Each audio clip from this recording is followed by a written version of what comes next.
This is Bizarre Dimensions with Russ and John. And now we are talking paranormal. Let's go, man.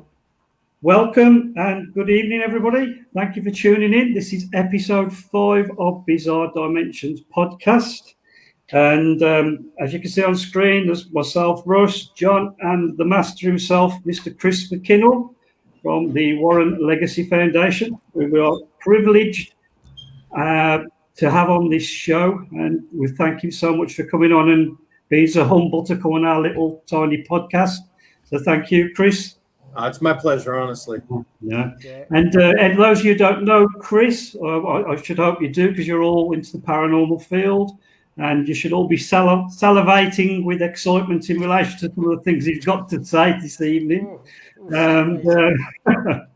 That's a decent word. I shouldn't be salivating. Okay. Picking your lips then. And Chris is all the way from Rio. Where are you? Rio de Janeiro.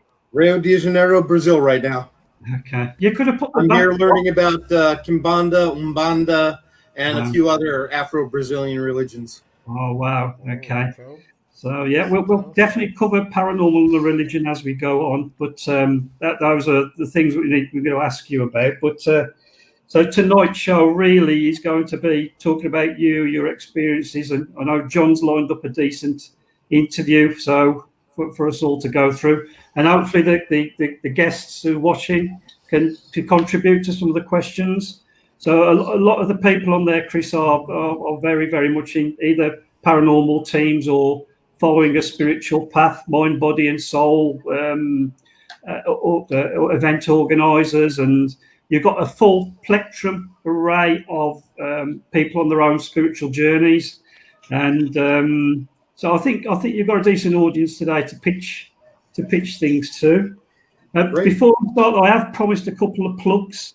I promised to plug a team called Paracom, who down south on Saturday doing an investigation at a place called the Old Nick, which is a prison, and they're doing lots of live vigils. So if you could all tune in and give your support to Pete Foxtrot Oscar, who was doing lots of experiments in the name of paranormal science. And one more plug. Karen Frey of Keep Paranormal has now, as you probably all know, does supernatural fairs. She does them up and down the country throughout the UK. She's now changed the name of the supernatural fair to the Festival of the Unexplained. These are going to go up and down the country again next year. She's also doing August the 8th a virtual fair. So please tune in. I think Chris, John, you guys are going to be part of that day. So I'll be interviewing Chris on the day. Yep. So that would be a good go. I'm interviewing some guys from Missouri, Spirit Rescue Team.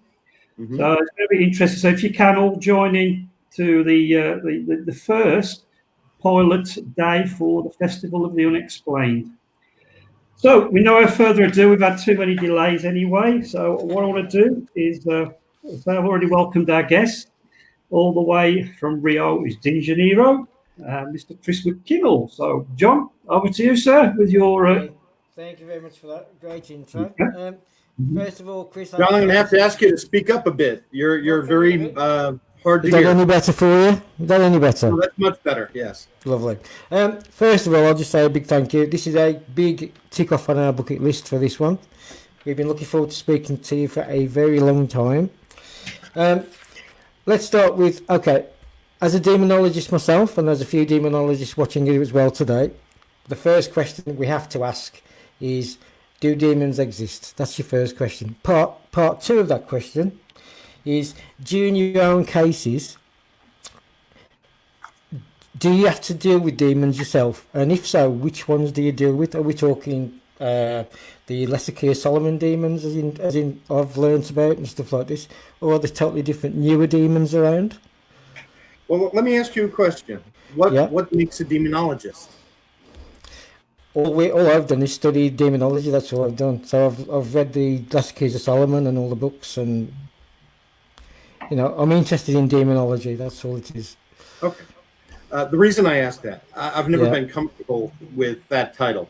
Yeah. My grandfather gave it to me when I was 24 years old. And for those who don't know, my grandparents are Ed and Lorraine Warren. They're the Yeah. folks from Amityville and the Conjuring movies and Annabelle and all of that stuff. And I've been working with them since I was 16 years old. It's only in the last few years that I've been willing to accept that title. It doesn't mean to me what it means to most people. Yeah. See, I've been lucky enough to live all over the world. I've lived in Africa, in West Africa, East Africa, the Middle East, Israel, Southeast Asia, Nepal, and all over Europe, and of course, all over the United States. I've lived in over 60 places. And what I've discovered is that demons exist, but they're not Christian. They're not. I don't believe they are fallen angels. All right. I don't believe you need to know their name to expel them. I'm also an exorcist. All right. I've never needed a name to do that. That is a Catholic idea. You're never going to see, for instance, Beelzebub attacking a Hindu family. That just doesn't happen. Yeah. You know, they're going to be haunted by something that conforms to their ideas. So when we're presented with something that's called Azazel,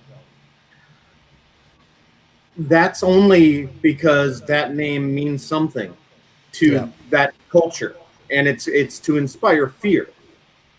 The entities themselves existed long before recorded history. We named them. They didn't name themselves. That's right. And most of those names derive from ancient Sumer, Mesopotamia, Assyria, and we've demonized old gods and turned them into evil characters. And that even goes to Satan. In the book of Job, Satan is a prince of heaven. Yeah. And it says in the Bible very explicitly that no evil comes to a city that is not from God. You know, God uses, according to the Bible, God uses evil as a prod for people to either help them to grow, to help them change, to test their faith, to strengthen their faith, and to push them into becoming the people He wants them to be. Yeah. So that's my answer to that. That's a fantastic answer, because that's what I've always thought anyway, to be honest. They've been there a long, long time, way before we were giving names to people, like you said. So that's fine. That's great. Thank you very much. You think about the various religions, like you say, the jinn, and you know, as Chris is saying, they've all got, you know, what's the point in naming something Exactly. that lower energy? You know, ironically, I just taped I have my own program on Friday nights on the Spirit Realm Network. Yes, it's called so, the Warren Files. Yeah. And ironically, I taped it yesterday with another demonologist and exorcist that I work with, Michelle Roos. I believe you gentlemen know her. Yeah, that's right. And we talked about demonology and the history of it and how demons appear all over the world in different forms and the evolution of these ideas. So for me, I'm awfully glad I did my homework. You did it very well. You did it very well. So, do you yourself, Chris, you work for the Vatican? Is that sorry? right? Do you work for the Vatican as well? Is that right? No, I'm you not don't work Catholic. for the Vatican. No. Right.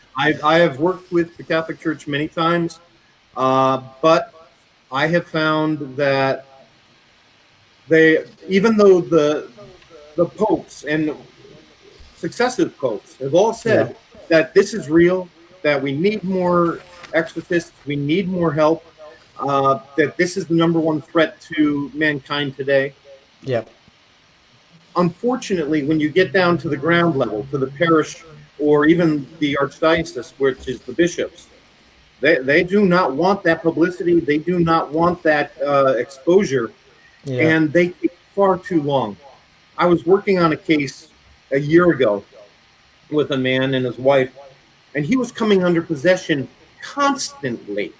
I mean, within a 2-hour period, he must have come under possession 20 or 30 times while I was talking to him. And it was very quick, but it was uncontrolled. And the church did their due diligence, which I understand. I do the same thing. We get a psychologist in there. We get a doctor in there. We make sure that we're not dealing with something medical or mental illness. Yeah. And we want to have other tests. What other external things are happening around that person. And they realized, yes, this man's under possession. Unfortunately, even though they said they would do an exorcism, they moved too slowly. And the man came under possession, greeted his wife, and said, F this, I'm just going to kill him. Ran up the stairs, grabbed the noose he made out of a power cord, and jumped off the balcony of the stairs and killed himself. Goodness, man. When the EMT came, and the EMTs and the police came, he animated. He was dead, but he animated. His eyes were completely black, and he said to the EMT, "You can't have him, he's mine." And then the body dropped again, and he was dead. 2 of the police officers have already quit. This happened in New Jersey, in the United States. So, there's yourself who do that. There's a lot of exorcists out there. So, why do you think the Church or the Vatican likes to keep this all such a secret? What's the point in doing that? Do you know? They don't. The Vatican doesn't. As a matter of fact, they are actually offering courses to people outside of the Catholic religion, helping them to become exorcists and demonologists. Right. They want to expand it because they realize the need is there now. Yeah.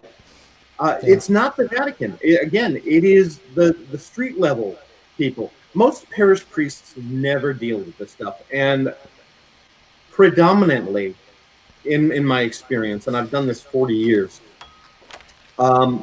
most of the parish priests will deny that it exists. Right. They don't want to have anything to do with it. Most of them won't even bless a home.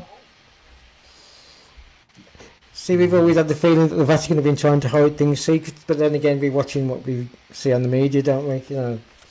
So, as far as we knew, they were just very secretive about it. I mean, the question was, why don't they bring it out into the open, which you've said to do? So, well, especially in this day and age, as you say, with so much evil and as Chris has said, we think we're under attack. We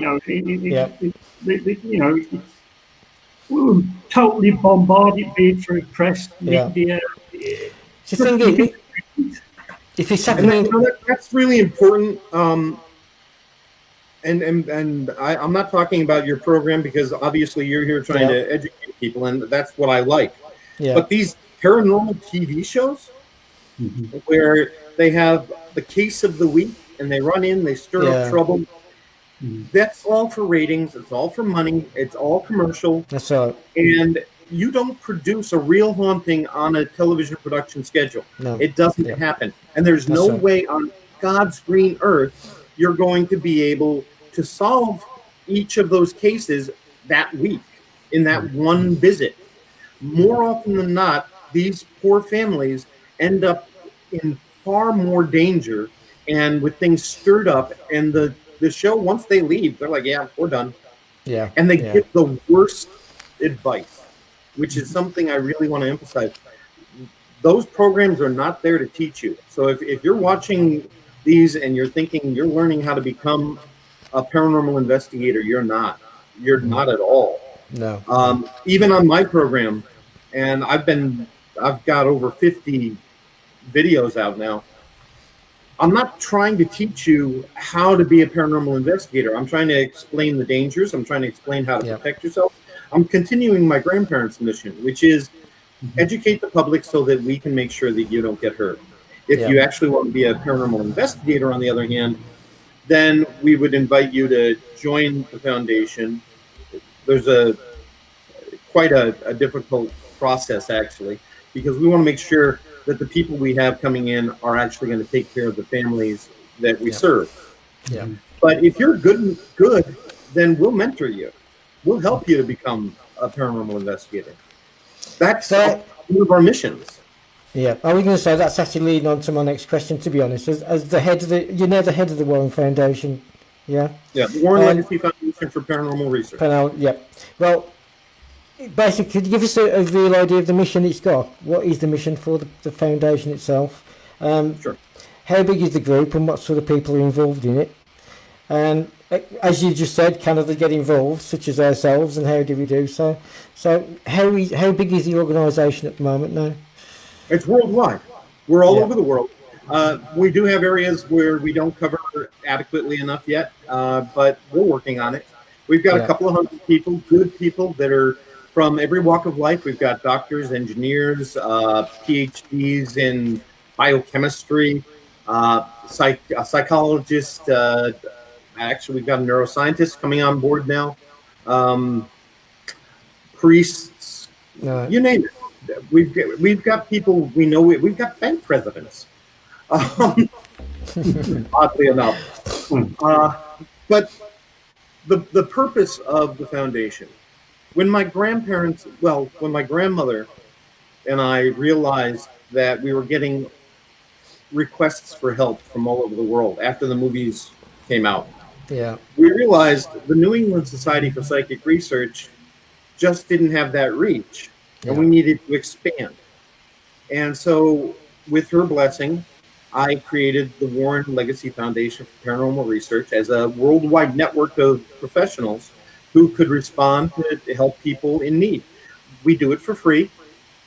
We don't charge anyone to help them ever. Never have, never will. My grandparents, the same thing. They never charged anybody to help them. Our purpose is to educate the public, to help our clients who are dealing with paranormal, to help the next generation of paranormal researchers by establishing a code of ethics and helping them in a more professional manner to deal with these kind of things. And also, we also have a psychic support group, but we actually have two psychic support groups, one in English and one in Spanish. And we've got about 600 people right now from all over the world who maybe they suffer from anxiety because they're empaths and their abilities are out of control, or maybe they're mediums and they're not able to control their abilities, or maybe they are very, very well versed and they want to give back and help other sensitives. So we've also got that mission. So those are our core missions. That's really good. Kind of containment, control, isn't it? And making sure that everything about it all is safe and kept in a bubble. And that bubble's not inviting things in. But yeah, I can see it's that mission goal. Yeah, it's amazing. I mean, we have looked into the Warren Foundation. It is really, really interesting for people to go into. You did mention The Conjuring, of course. But Ed and Lorraine have had the name brought back into the fore yet again with the Conjuring series, the Annabelle series of movies. What sort of input? I know it was too late for Ed, of course, because he died in, what was it, 2009, something like that? No, 2006, if I remember right. But was Lorraine actually involved in any of the movies at all? Did she have any input to them, or did the Warren Foundation have any input into them? My grandmother had a little bit of input at the beginning. Then she was too ill to really continue. Yeah. The first movie was rather well done, really accurate to a point. Yeah. But then they took Conjuring 2. Yeah, James Wan is a fantastic director, producer, writer. The man's amazing, and he really was very respectful of my grandmother. Matter of fact, I can't really. I think the other movie was called Insidious that he did, and he named the main character Lorraine before he even met my grandmother because he loved her so much. Cool. But in Conjuring 2, they took two different cases, Amityville and Enfield, and they joined them together with a make-believe character, the nun, which isn't real at all. That and the Annabelle movies are based on an actual demonically attached doll, which is a Raggedy Ann doll. But those movies are not based on any reality. You would have to go to, I believe, Conjuring 2 to hear the story of how the nurses owned Annabelle and how it was leaving parchment paper messages to them. It clawed the boyfriend one after Sunday afternoon. A number of things happened, and it is a very, very dangerous doll. It almost killed a priest. It almost killed my grandparents. But the things in the movies are fantasy, and that's really important to understand. Okay, number three that's coming. That's the devil mainly. Is it like the Arnie Johnson case? Yeah, that's David Glotzel. Actually, he was the young man who was under possession, and it was because his sister and his mother were using a Ouija board in the sister's new home, and David was in the bedroom watching television, and David was unfortunately the sensitive one. He was the vulnerable one. And these things are predators. They will always go to the weakest one. And they went to David, and there were well over 30, I think 37, 38 demons possessing him, unheard of. And Arnie was Arnie Cheyenne Johnson was the fiance of David's sister. And he was helping my grandparents, and he would be holding David down when David was under possession while they were trying to do exorcisms and so forth.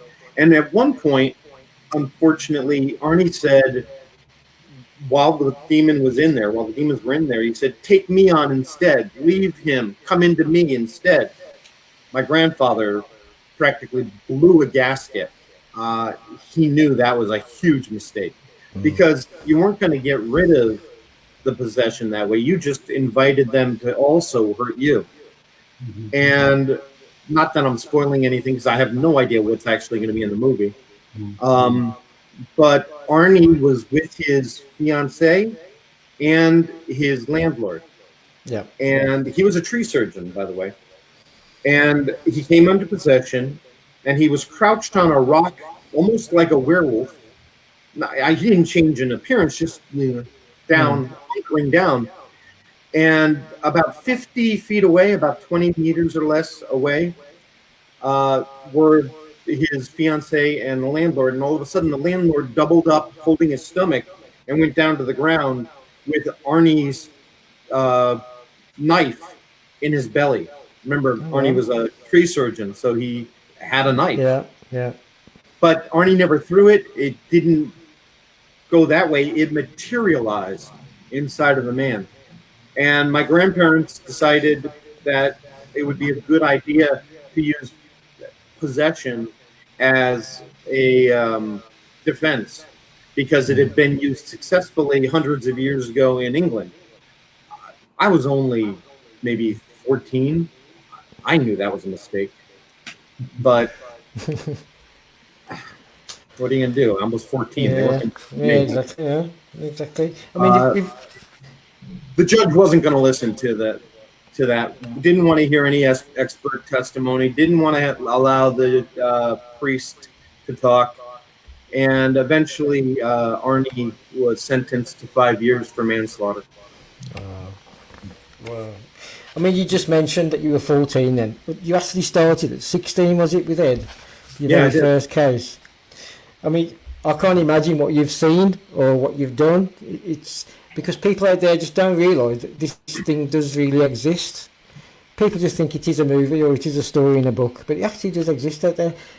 Can you just describe one of your cases, what could have happened, or a particularly bad one, or in relation to a movie, some of the movies they've seen?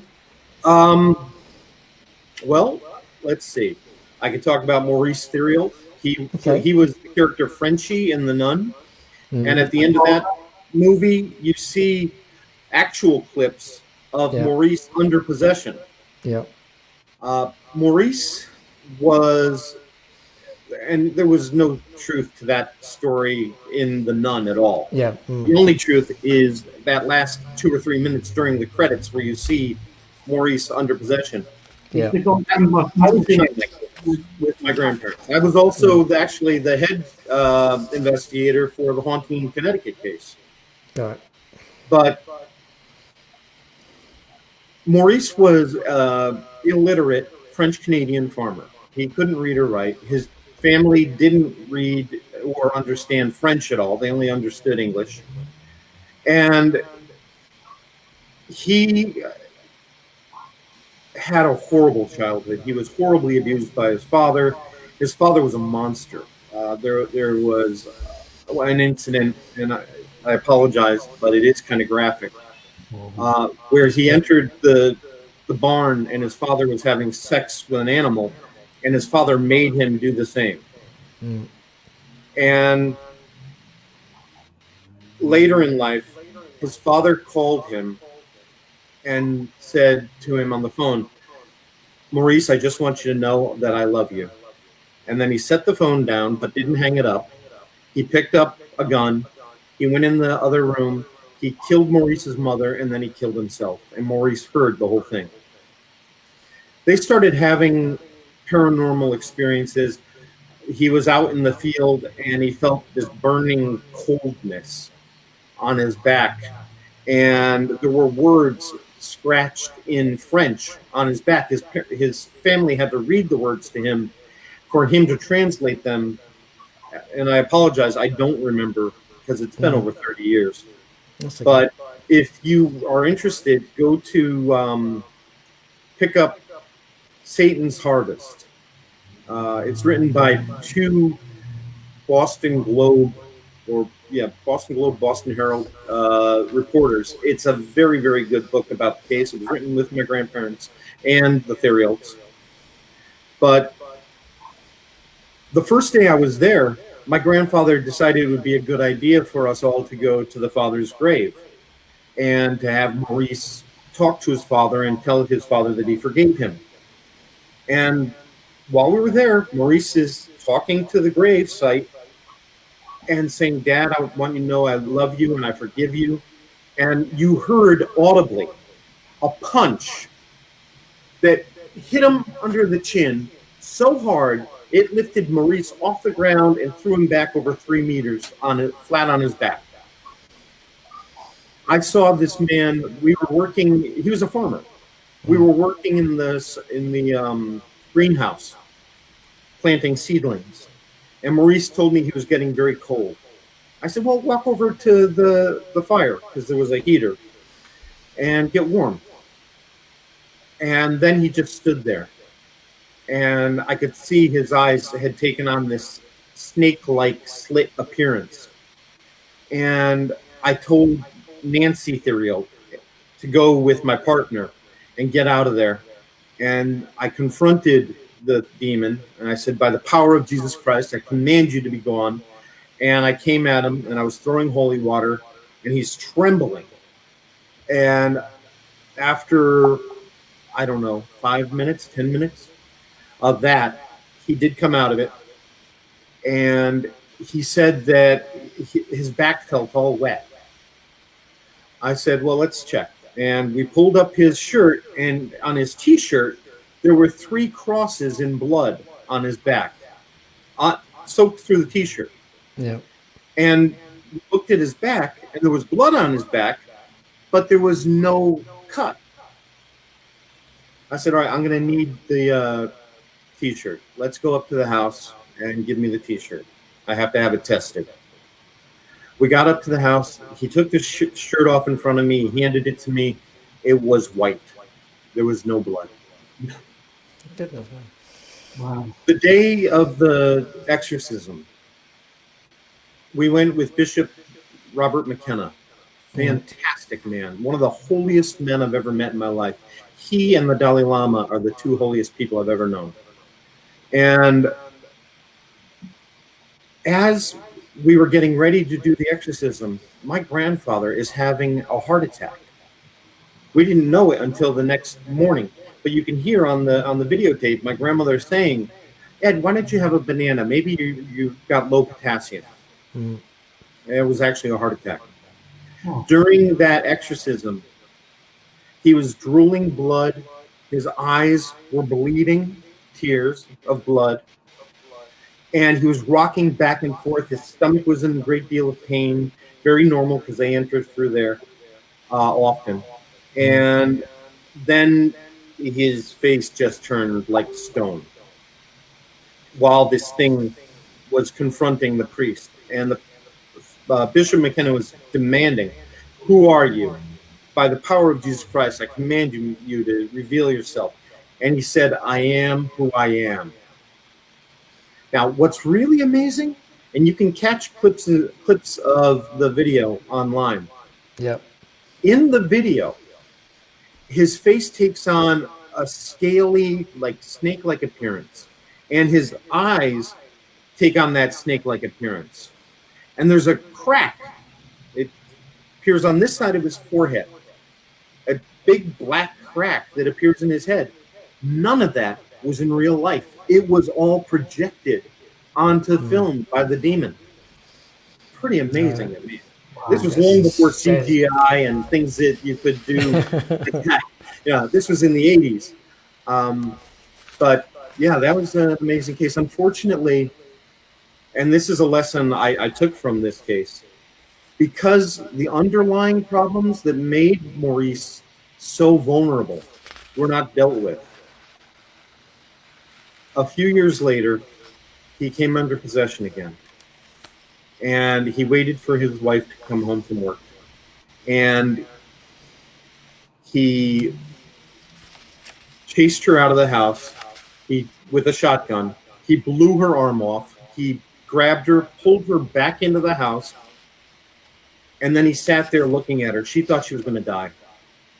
And then, in a moment, hopefully, of clarity, we don't know, my grandfather said he overcame the demon and he killed himself instead. And how old were you at this time, did you say, Chris, roughly? Let me see. I was in college. It was my third year of college, so I was about 20 years old. By the time he killed himself, I was 23 or 24. Mad, isn't it? Because people there just haven't got a clue like, how young you were at the time, and you saw all these things, what nightmares are made of. You know, it's just unfathomable. You know, you can't imagine what you went through and what you saw. Well, you know, the thing is, I was afraid of the dark until I went on my first case. Yeah. I was terrified. I couldn't sleep without a light on. And then I went through a baptism of fire. That first case was your typical over-the-top Hollywood poltergeist case. Yeah. With pounding noises and two demons coming down the stairs, and the woman getting clawed with 3 claw marks on her face, and the lights going on and off, and the chair that I had been sitting in flying across the room, and the pot that had Holy Church incense in it coming around the corner from the kitchen and flying straight at my head, just missing me. So after that night, I've never been afraid of the paranormal. You would think I'd be terrified. But I lived through it, and it doesn't faze me anymore. Just one of the questions I spotted coming up on the chat was, are you scared of anything now? Yes. Is there anything that scares my you? family, I'm afraid for people I care about. That kind of thing, I fear. You know, I worry about the well-being of the people I love. Other than that, no. That's it. Lovely, good answer. Yeah, great answer. Your grandparents, Chris, was investigated from the early 50s, and they'd done over 10,000 cases, was it? Yeah, well over 10. Yeah, well over 10,000.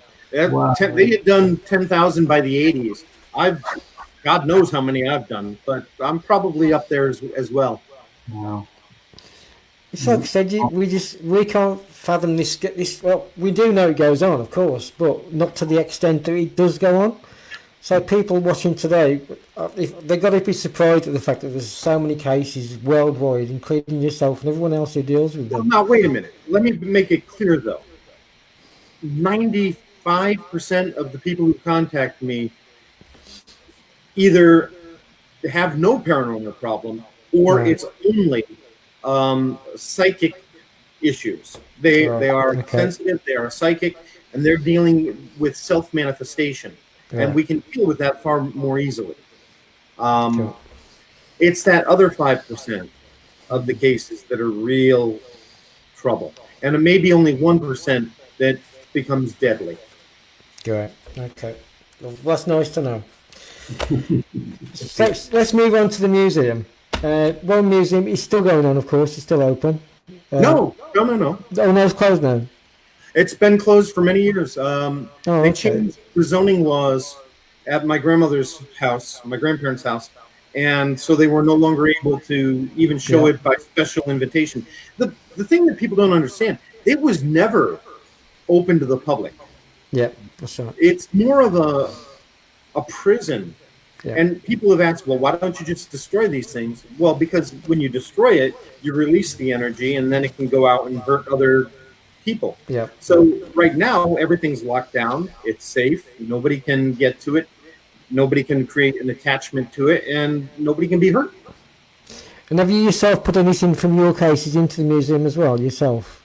Yeah, quite a bit. Of course, now because of the foundation being separate, we also have a separate repository out in Iowa, and that is definitely not open to the public. All right. I suppose I've got to ask, so people have been telling me off if I don't ask. The Annabelle doll, who has it now? Where is it? And have you actually yourself had any experiences with it? You know, I lived with my grandmother the last year of her life, which means I lived with Annabelle. Yeah. Annabelle has been locked down without causing harm to anybody since about 1974-75. Before that, it was not in a case. It was not surrounded by blessed salt. It was not surrounded with crucifixes. It was just sitting in a chair down in the basement. Yeah. My grandparents were still learning at that point, and they didn't know how to deal with something like Annabelle. But once they figured it out, and once they were able to lock it down, Annabelle has been harmless. As long as nobody touches it, you will not be harmed. So what do you actually think is the most spiritually dangerous item in the museum? You personally? Everybody thinks it's Annabelle. I don't. No. I don't. I'd be hard pressed to tell you which of the items it is. There's a child's gravestone on a plank with moss and a candle and a couple of other things, I believe. And the name on the grave is Warren. It was an attempt by somebody to curse my grandfather, and they left that gravestone on his doorstep at the museum in a way to intimidate or to terrify him. There's also a large satanic, demonic, let's say, statue. Stands about 7-8 feet tall, big horns. You can Google museum, you'll see it. That's actually from one of my cases. That was in Newtown, Connecticut, and this dealt with Satanists who were practicing necromancy with the funeral home next to the home we were dealing with. And the husband in that house was a husband and a wife, and she was pregnant at the time. He was coming under possession.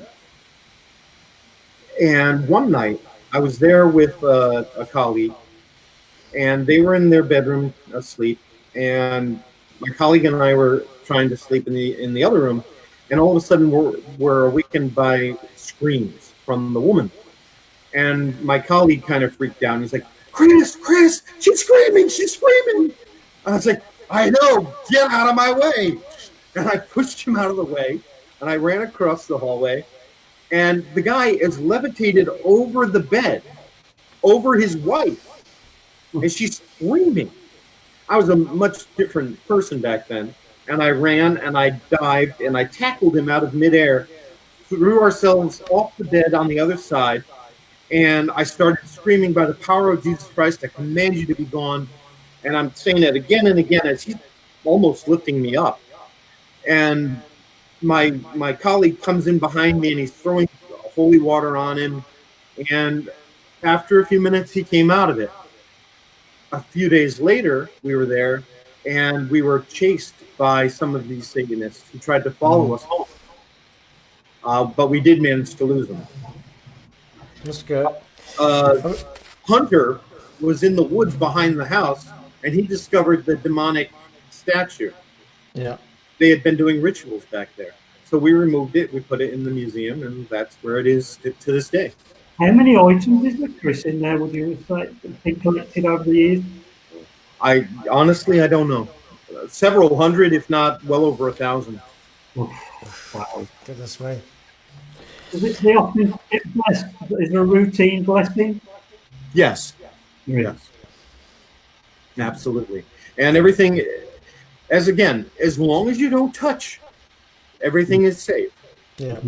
You know, the problem is that people want to touch. So that's why it's not, one of the other reasons it's not open to the public. Yeah. Eventually, you know, I'll inherit it. Right now, it belongs to my mother and my stepfather. At which point, it will go into our headquarters behind glass, and nobody will ever have the opportunity to break the glass or get hurt. Right. Well, that's really, I mean, it sounds an amazing place, and people would want to see it all the time, wouldn't they? You know, they'd be queuing down the road.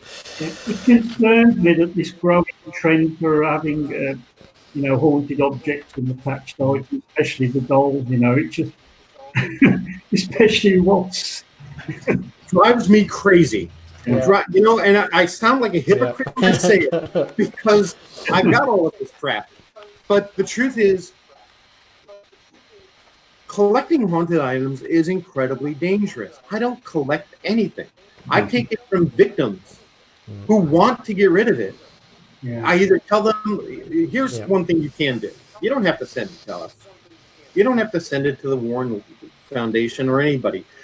You can take it far away from any home, dig a hole 1/3 of a meter deep, about a foot deep, consecrate the ground with holy water, blessed salt, bury the item, and walk away.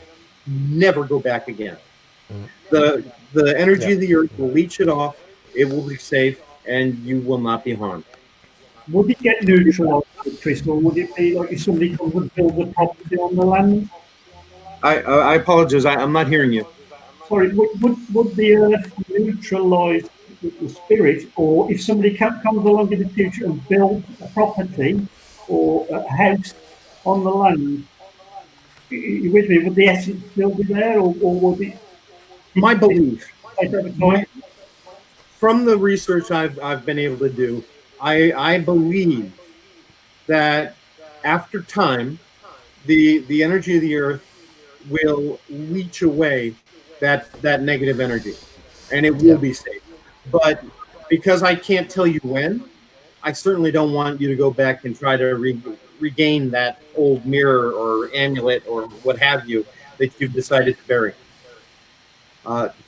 People, if they don't know the precautions to take, they shouldn't be collecting the items. It's the same thing with being a paranormal investigator. It's, to me, it is like being a doctor. It's like being a psychologist. You wouldn't want somebody to come off the street and start practicing medicine. Yep. And so I hope that the people who do this know what they're doing, and if they don't, I hope they come to us so we can help them know what they're doing. Absolutely. And unfortunately, I do get a lot of people who get in trouble because this is their hobby and this is what they love and they feel drawn to it. And then they come to us when they get an attachment and they're in trouble. Mm-hmm. And okay, we're there to help you too. So what advice would you give to anybody who's got an unwanted supernatural phenomenon occurring? Faith and prayer, or? Well, first thing I always suggest is you make sure, let me put it a different way. Always assume that what you're dealing with is natural, not paranormal. Always. Because once you start feeding into the idea that it's paranormal, then you're feeding it. Then you're giving it energy. And you're going to help it to manifest even more greatly. So one of the things that these entities will do is they will prime the pump. They will get you afraid. And then every single time you can't find your keys, or every single time that the squirrel is running on the roof, you're assuming it's paranormal. Yeah. And you're giving energy back to this entity so it can manifest more greatly. So it's always better to assume it is not paranormal. Having said that, once you do determine that what you're dealing with is paranormal, then you should contact us. We're happy to help you. And that's our whole reason for being. You contact us through Warren Legacy Foundation at gmail.com. or go to the Warren Legacy Foundation on Facebook. We're there to help you. You can also go to warrenfiles.com, and we'll start the process. Yeah, that's great. Remember that. Lovely, thank you. Well, you've already touched on a couple of cases, so I'll leave the next question, which was basically just to go through one of your cases with us. So my next question is actually about the Ouija board. Now, in our paranormal investigations, not ours, but teams across the country, like a lot of people here watching today, will be using a Ouija board in a paranormal investigation as a means of contacting the afterlife, which includes, of course, people from members of the public who paid to attend on that night. What's your personal view on the Ouija board, and do you think it's safe to be using them for an investigation such as this? No, it's not safe. And I wouldn't do it, and I would never allow anybody else to do it around me. Here's the thing about spirit communication. It doesn't have to be a Ouija board. It can be one of these pathetic spirit boxes. It can be an old tape recorder. It could be a white sound machine. It could be a baby monitor. It could be an old radio. It doesn't matter. Spirits can manipulate energy to communicate if they want. If you want to communicate with a spirit, then you do it passively. You don't do it actively. In other words, you turn on your phone's recorder and you just let it go. You're not there to try to start talking to it. You're not there to invite it to come to you, because you don't know what you're inviting. Yeah. And if you're going to confront a spirit, you do it through religious provocation to help it, or to help you determine what it is, to reveal itself. But you don't use your own power. That, unfortunately, teams get really, really big egos in this work. And I know because my grandparents and myself, we're treated like rock stars. Yeah. We don't deserve that. None of us do. None of that power is ours. When we're helping, that's not us. We're just facilitating God to come in and do the work, not us. And if you lose your humility, if you gain that big ego, and I've seen exorcists do it, Catholic priests do it, where they become so full of themselves that God is pushed out of the equation and they become useless. Yeah. Ouija boards, seances, any automatic writing, pendulums. I'm not saying you can't use pendulums or automatic writing or anything. You can. It's a slippery slope to do spirit communication. And you can easily trap yourself if you don't know what you're doing. I highly recommend that you work with mediums, and that a good medium doesn't say, Uncle Fred, come to me. A good medium says, who is here? Yeah. Mm-hmm. Absolutely I'll talk to who is here. I'm not going to talk to Uncle Fred, because that's giving an invitation for anything to come through. Yeah. Great point. Yeah, it is. I mean, we've already been surprised about the number of Ouija boards used in the paranormal. We don't particularly use one ourselves, but it's always shocked us that you can take a member of the public who's paid for a night out, investigating, maybe his first ever time or her first ever time investigating, and there's a Ouija board there, and they're just allowed to go onto this Ouija board to see what they can find. Yeah, and we find that quite weird and strange and scary at sometimes. It's irresponsible. It's dangerous. It's greedy. Yeah. I have problems with these paranormal venues that don't allow you to pass over a spirit that wants to pass over. Yeah. Where you have to sign an agreement saying, don't you push those spirits out. If that spirit wants to pass over, I'm going to damn well pass that spirit over if I can. Absolutely, yeah. And I'd like to see somebody take me to court about it afterwards. It will be an interesting case, wouldn't it? A very interesting case. Yeah. For me, it's all about the people that I serve. It isn't about entertainment. Yeah. Yeah. Even though I do these programs and everything else, I'm only doing these so that people in trouble will know where to find us. and can get the help they need. Chris, one question I just want to ask as well tonight, and I'm very much into the science side as well as the spiritual side. So I just want to know from you, is there any room for Newtonian or quantum physics in your research? Yes, very much so. That you've hit on something that is one of my greatest loves: quantum physics. I mean, yeah. Quantum physics. The problem here is we don't have a unified field theory. So we've got quantum physics at the subatomic level, and then we've got Newtonian physics up here, and there's a disconnect. But on the quantum level, on the subatomic level, there's an awful lot of spooky stuff going on. Yeah. Something could be in two places at once. We've got proof through the double slit experiment that there are alternate dimensions, and then we have evidence. We have physical evidence of this. Yeah. So we also know that observation changes reality, and that we can shape reality. Exactly. So, earlier about how you'll never see a Christian demon in a Hindu house. That may not be because there are no Christian demons or Hindu demons or whatever. It may be because our belief system shapes the way the paranormal presents itself. Yeah. And that's quantum physics. And when I talk about how psychics can ground themselves, or when I talk about taking an item and burying it, that's quantum physics. Yeah. Well, so I'll finish my questions for the night with it's quite an interesting one for me. So we know Ed and Lorraine covered well over 10,000 cases. But my last question for yourself is, describe to me a normal, average family life night at the Warrens. You know, holidays were amazing with my grandparents. And it was all because of my grandmother. My grandfather, World War II vet, big, brash, laughing, full of life type of guy. But my grandmother, everybody thinks she's so sweet and angelic from the video you see. I promise you, she was even more sweet and angelic than you could possibly imagine.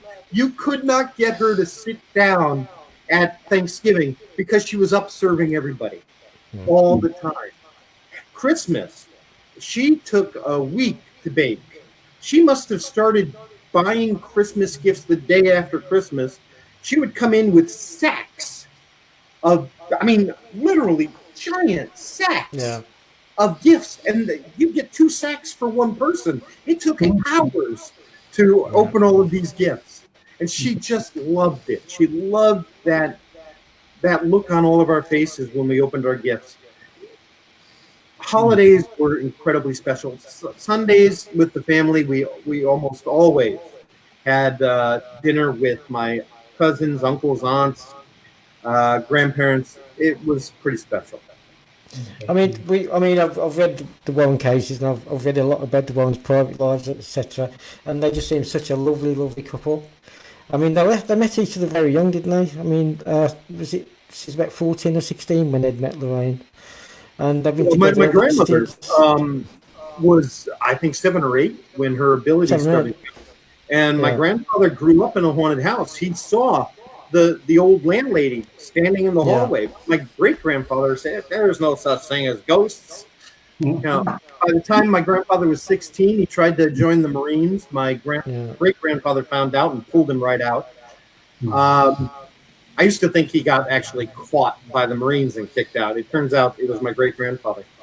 But when he was 17, he did join the Navy, and he was a hero. Yeah, he did. He was really hard, proper hero, a real hero. Yeah, he was very much. Well, I've covered my questions. So what we're going to do now is Russie going to take over a little while and ask some questions from the chat room. You ready for this? You're okay to answer some of the viewers' questions, or we let the public on you? Sure. Are you up to it? My favorite part is answering questions. Okay. Great so stuff. Let's have a quick look. have a look. I'm an educator at heart. First one that comes to mind here is from Karen. I'm a medium, empath, and a practicing witch for protection and healing. I've never used a Ouija board ever, and I'm very careful in my terminology when working with spirit. So, Yeah. she Karen knows, knows what she's doing, obviously. so she's got her head screwed on. Absolutely. Yeah, and, that's another thing I want to make clear. I've mentioned the Catholic Church and Christianity and other things, but I've got people from all walks of life. I've got witches and Taoists and Hebrew and Muslim.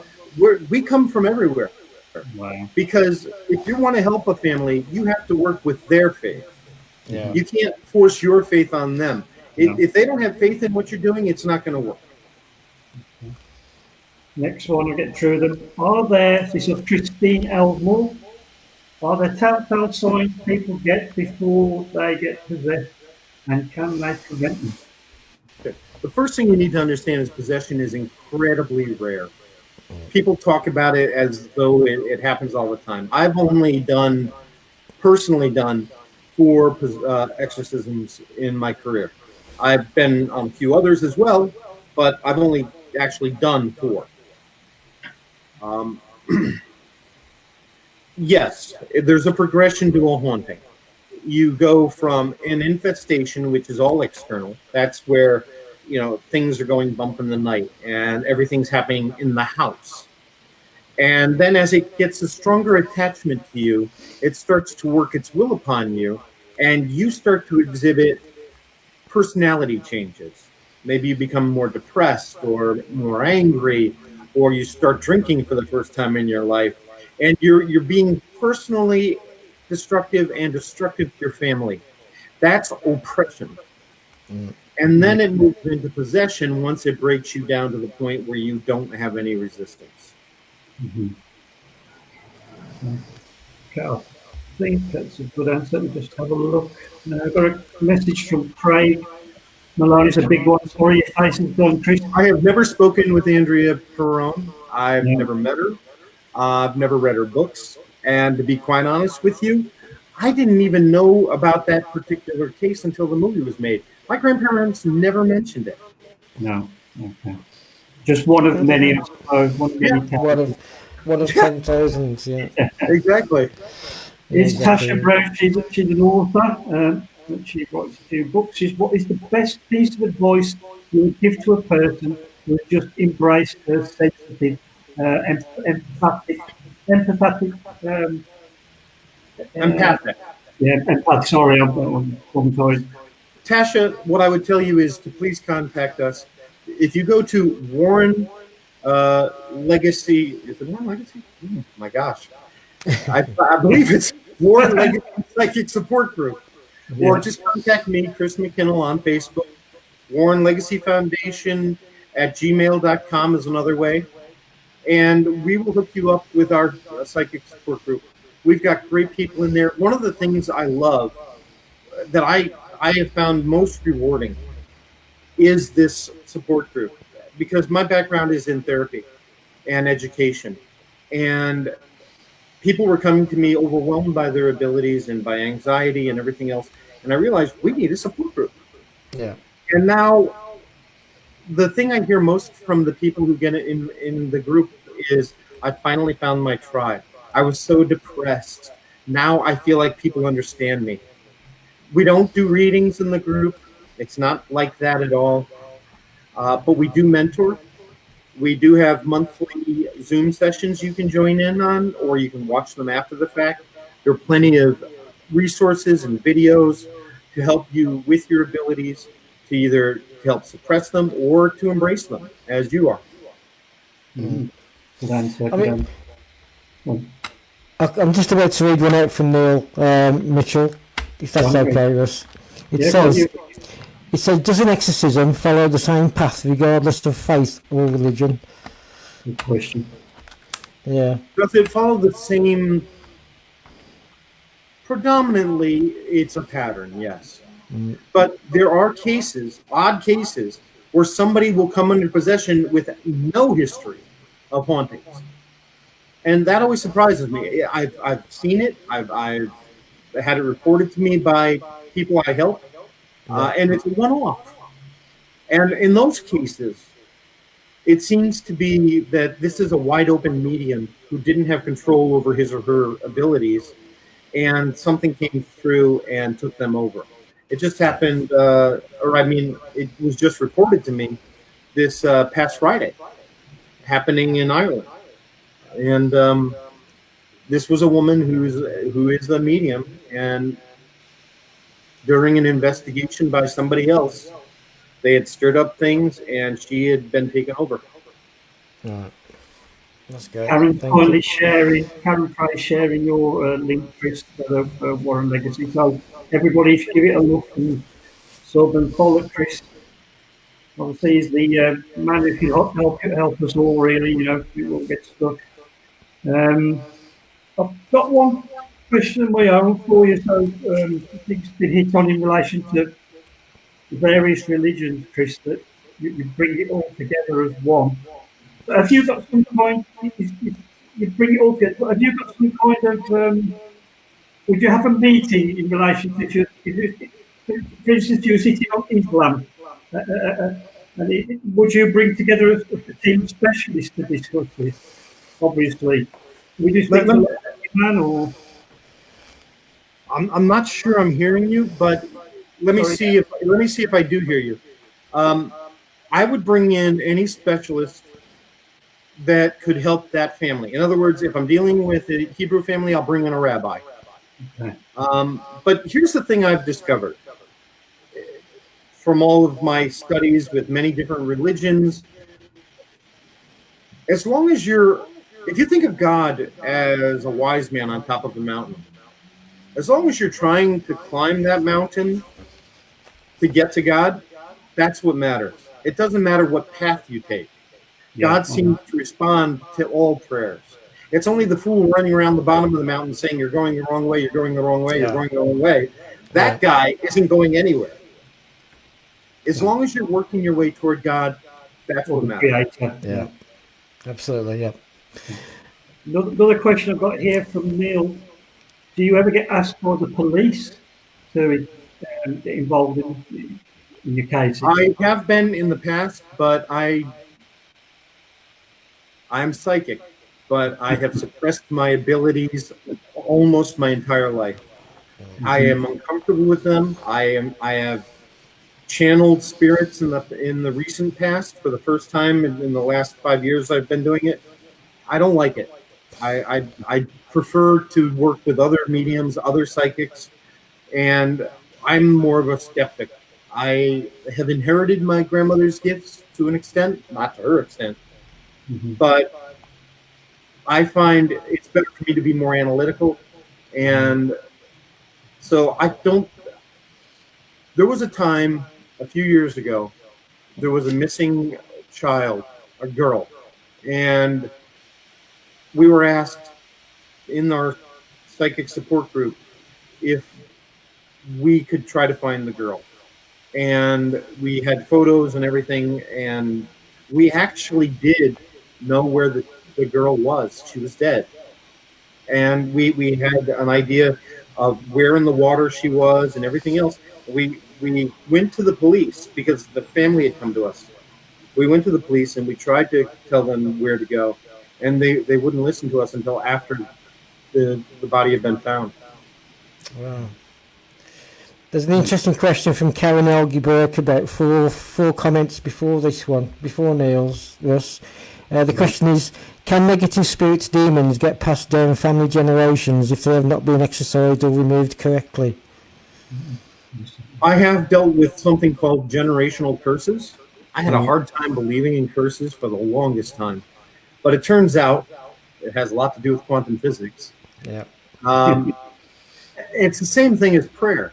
When you have many people praying for you, it makes a big difference. Yeah. They did a study about 20 years ago. I believe it was in Germany. And they took about 1,000 heart patients and 500 of them they put on every prayer list they could get on. And the other 500, they did nothing. And they didn't tell the doctors, they didn't tell the patients. This was done completely blind. And those that were on the prayer list got better remarkably faster and had a far higher survival rate than those that were not on prayer lists. So, yes, you can curse somebody, and that curse can linger, and it can affect generation after generation after generation until we deal with it. I actually dealt with a generational curse a few years ago in Philadelphia, Pennsylvania, and I did the rituals I needed to do. You know, the day we were supposed to go there, of course, the car didn't start. All right. And we got the car started. We got there. We did it. And then on the way home, the thing was quite vindictive. And it took out the brakes, and we ended up smashing into another car. So it can be dangerous work. Yeah. Got one off Dennis Glenn here. And can you tell info about different boxes and Yeah. First, let's address that gorilla, Zach Baggins. You know, Take the your man, microphones off, please. he's P.T. Barnum. He is a great entertainer. He is a liar. Yep. He is a manipulator. If you ever did what he says, you would get horribly hurt. I've seen him blame an entire witches' coven that every year would come to this town and in the summer, and they would hold a festival, and it was completely harmless because witches are almost always harmless. And he said they had cursed the town without any proof whatsoever. When he had Annabelle, he was told, do not touch Annabelle. Of course, for ratings, he touched Annabelle. He has lied and said that he has a cursed chair from my grandparents. He didn't get it from my grandparents. He got it from the David Glotzel, Arnie Johnson case. It was sold by David's brother to Zach Baggins. But Dybbuk boxes.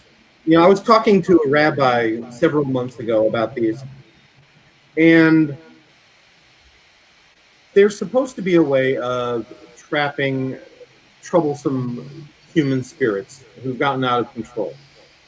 There's also the idea that these are completely made up and were created in the early 90s as a way of selling the Dybbuk box that supposedly had come from World War II and all of this other crap. Now they're everywhere.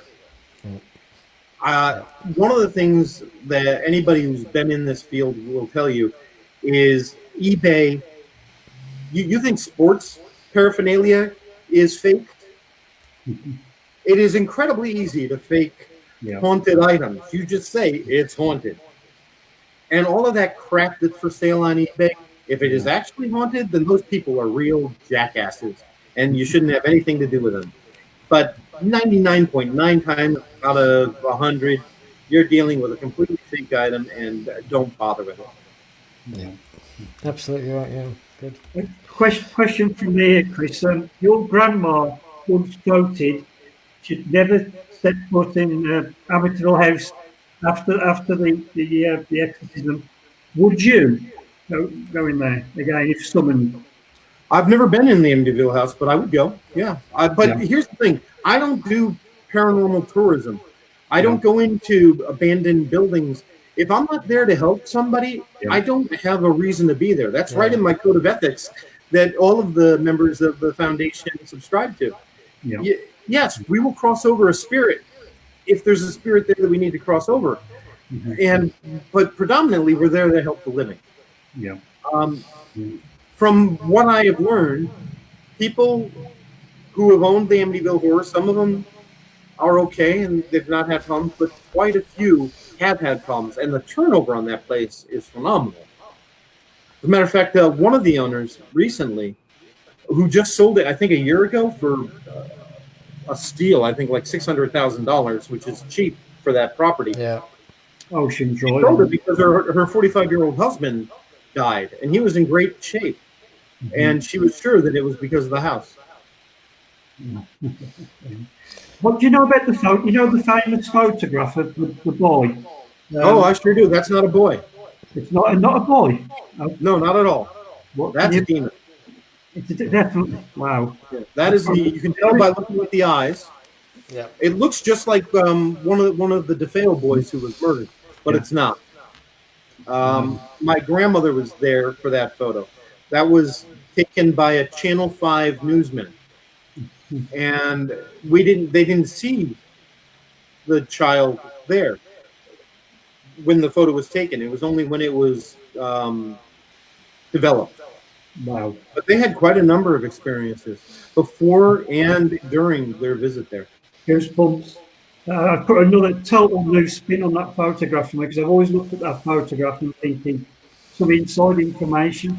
Yeah. Wow. You know, I just did a program on Amityville, and I shared the photo. That photo, plus there's another famous photo of a moose head and my grandmother.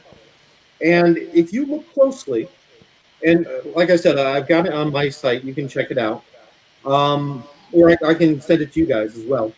Legion.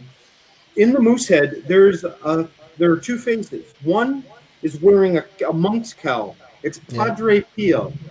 He was actually, my grandmother was actually reading his biography the night they were first attacked by the entity from Amityville. When that day they had been invited to go there by Channel 5 News. And my grandfather was attacked, and then my grandmother was attacked. And you can see Padre Pio looking down at my grandmother. And then at the tip of one of the moose antlers, you can also see Ronald DeFeo's head. Now, Ron is alive, but this was a manifestation by the demon to terrorize. You can see the long hair, the beard, the nose, everything. It's perfect. It's amazing, isn't it? It's amazing. Cool. I've got one from Christine Elsmore again. Do the medical profession believe that exorcisms are required in certain cases when they can't make a diagnosis? Interesting. I work with a doctor up in Halifax, Nova Scotia. I've known her since we were 18 years old. So, last year. And she knew my grandparents. She worked with my grandparents. She even had trouble with her own child being tormented by what her daughter called a monkey demon. And she worked in the mental health field, but as a medical doctor with the criminally insane. And she saw a lot of things that were paranormal. So yeah, there are plenty of doctors out there. Matter of fact, my grandfather's best friend was the county coroner and our family doctor, Dr. Tony Gene Grasso, in Monroe, Connecticut. He was a big believer. Came over to Britain with my grandparents all the time. That's good. Yeah. Another one from Neil here. We touched on technology earlier, but do you have any, apart from just leaving your voice recorder running, do you have anything else? Do you use any divination? Personally, I'm a Luddite. I don't use much technology. Yeah. Give me a video camera. So if I've got my iPad. That's all I use. I can record with it. I can take pictures with it, and I can do my interviews with it, with the family. That's all I need. My job isn't to prove the paranormal. If you don't believe in the paranormal, more power to you. That's fantastic. I'm glad. Because then you are less likely to get hurt. You're less open to it. But my job is to gather enough information to figure out what I'm dealing with so that I can then deal with it properly. Diagnosis is 50% of the job. Yeah. As you say, you're some kind of psychiatrist. You've got to look at aspects of it. You've got to look at mental health, outside pressures to the case. That you've got to bring all this together before you can offer any kind of, Absolutely. Yeah. People, they'll have a guest come on with me on these interviews and say, "So, what do you think, Chris?" I'm like, "I have no idea. I don't want to give you a diagnosis because I don't have enough information to go on yet. It would be irresponsible to say, yeah, that's demonic. Yeah. When all it is self-manifestation or a poltergeist from your teenage daughter or from somebody who's got mental illness or drug addiction, and they've tapped into energy in that particular location, and things are now manifesting. You know, there are, for instance, Tibetan Buddhists and others who can control these manifestations, and they're called tulpas. And these thought forms can do whatever that monk wants it to do.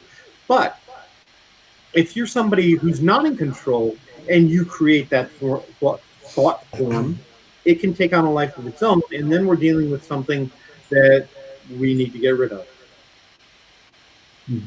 Good. We need to keep our eyes on the time now, Ross, because it's like getting on a bit now for the Power Man. Yeah. No, it's been a really thought-provoking show, Chris. We really, take a hell of a lot away from this. You know, you think you know so much, but you'll never learn it all. But having somebody like yourself, Well, you called me a master earlier, and I want to make it clear I'm a student, and I'm going to be a student for the rest of my life. It's why I am where I am right now. I'm here to learn. Yeah. There's always going to be somebody who knows much more than I do about any given topic. That's the great thing about the foundation. Is I've got people I can come to and get information from. Yeah. That's the reason we do these shows, Chris, really, for our own journeys and our own education. Exactly right.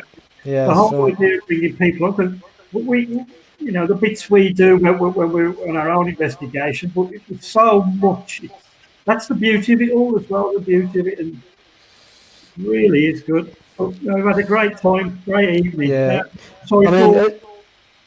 John Smith made the comment. It's nice to finally someone who talks sense, and it's absolutely right. Smack on. Thank you. If anybody wants to learn more, I would ask them to please go to our YouTube channel. It's The Warren Files, and no, not that. No, it's the other one. It's The Warren Files, and please like and subscribe and share it. So that we can get the word out there. We're just trying to help people. We've got everything from the nature of reality to different cases we worked on. I even recently did one on aliens, which I actually thought was fascinating. It's something that I really enjoy learning about. So please check it out. They're there for you to learn. They're there. If you have questions, you can always contact us. We have a free Zoom session that we do with people every Monday. For you in the UK, it would be 10 o'clock at night. It's actually moderated by a fellow named George the Medium, a terrific medium up in Glasgow. And we have a different topic every single week. It's a lot of fun. Everybody participates. I highly recommend that just because it's one of the more fun things that we do. More interactive. So much great feedback. We love Paranormal. Brilliant team. Thank you for a great interview. Christine, such a fantastic evening. Dennis, Glenn, brilliant show. Thank you, Chris. Just the praise is such a brilliant show. I've learned so much. Thank you so much. It's amazing. Yeah, it's been a long time in the coming, but I'm really glad we got there tonight, and we look forward to the next one at the festival in a few weeks' time. And again, we really hope to get to meet you in person at one of our events at the Talbot Hotel soon, next year or whenever. Hopefully October I'll be there, and I'll be there through April or May. So definitely, I'll make it part of my plan. God bless you, Chris, and thank you everyone else for. God bless you too, and thank you very much. Master, thank you very much, Chris. Thank you for tuning in. Take care. Have a good evening. Good night, everybody. Thank you, Chris. Bye bye.